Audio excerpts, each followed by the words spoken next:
Hi, I'm Andrea Dimitrov. I'm Ashley.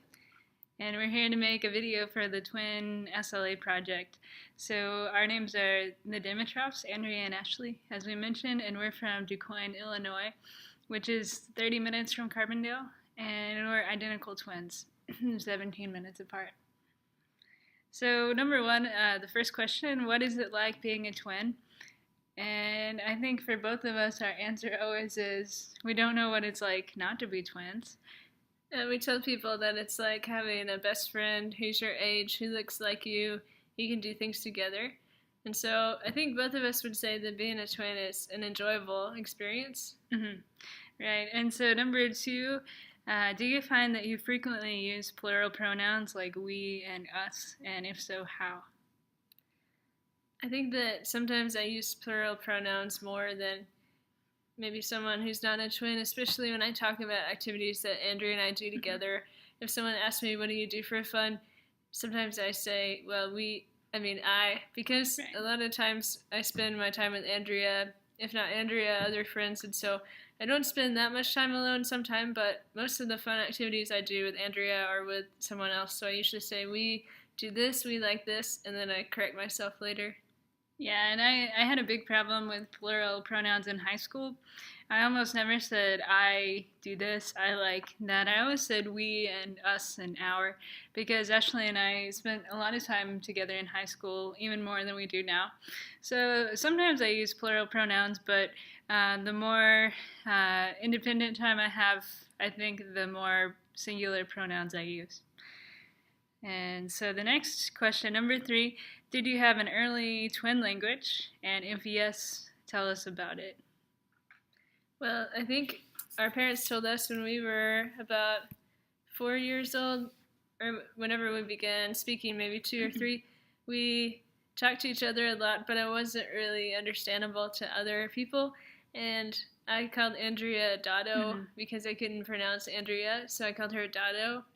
Yeah, and I called Ashley At-E because I couldn't pronounce the sh sound. So that was when we were little.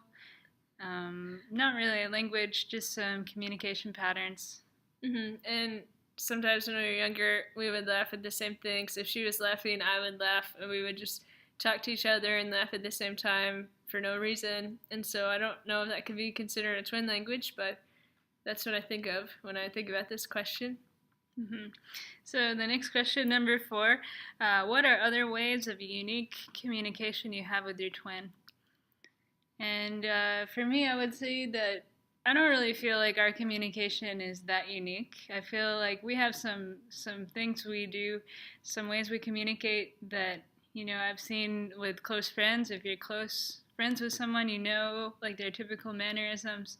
Maybe you have a signal that you use. For example, we have a signal when we're together somewhere and I want to go, but I don't want to say that I want to go. I just look at Ashley and do like this, and she knows that it means I want to go. But I don't think it's unique for us being twins. I think sisters who aren't twins would do the same thing. So I don't really think that we have a unique form of communication, really. And the number 5, the next question, what are patterns or features of twin communication that other people have noticed about you and your twin? So this is kind of like the previous question, but maybe a little broader. So I think some things that people have noticed with us, we used to have a roommate from St. Louis, and she said that sometimes when Ashley and I would speak together, we would be so relaxed with each other that we would kind of mumble. And so we can understand each other, but our roommate said that she couldn't understand us. And I think it's just because we're so comfortable. Maybe we didn't enunciate or pronounce words enough. And some people say we have similar speech mannerisms, similar voices, similar mannerisms in general. But I don't think this is more than other sisters. Maybe the same as sisters who are really close. Like normal friends or normal sisters, we're normal, but like other sisters or friends, we have inside jokes just like for each other. And yeah, like non-twins. So I'm not really sure other than just the mumbling or being comfortable with each other. Yeah, and so the next part, thinking about second language acquisition, we have some questions to think about. The first one, have we learned language, and did we learn the languages together? When we were both in high school, we took Spanish at our high school, and then when I came to college, I took a year of Spanish, and Ashley only took one semester of Spanish. And it wasn't at the same time, so even though we both studied Spanish, we didn't really study it together. Yeah, and even in our separate studies of Spanish, we didn't really help each other that much just because we were never together in the Spanish context. Another language that we both studied is Bulgarian. And so I would say that I studied that on and off for about 3 years, and I never took a formal class. I just learned with an online program and through conversational practice. And I studied as well around the same time, but Andrea usually spent more time studying grammar, written Bulgarian. She studied it more in depth than I did. We both traveled to Bulgaria together, and we helped each other speak some, so we did help each other, but Andrea could communicate more in Bulgarian than I could, I think, just because she seemed more interested or she tried more. Yeah, so we did have a little bit of like language accountability. Like we would help each other try to remember words, try to communicate with other Bulgarian speakers. So that was probably the best example of collaboration in language. Yeah. And now we're studying Turkish a little bit. We have Turkish friends. We've bought some Turkish books, some Turkish dictionaries. So I think we both studied a little bit on and off, just basic words. But I've studied a little bit more than Andrea. I don't know why. Maybe my schedule had a better fit for it, or maybe I was more interested.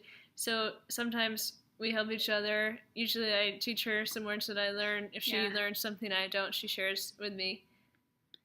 Yeah, so that's pretty much our SLA like histories together. I don't really know if being twins has an effect on our language learning. I think it's more just sharing interest and sharing time and experiences together, where we help each other in that way. I do think that being together a lot and being involved in the same things, the same classes, maybe going on the same trips, provides a lot more in language accountability, and it motivates me more to study when I know Andrea's studying, and we could try to have a conversation in the foreign language, or we could talk about the pronunciation or vocabulary. So I do think being a twin could have a positive effect on language learning if you collaborate or keep each other accountable. Mm-hmm. So that's all our insight about twins and language learning, and we thank you for your time.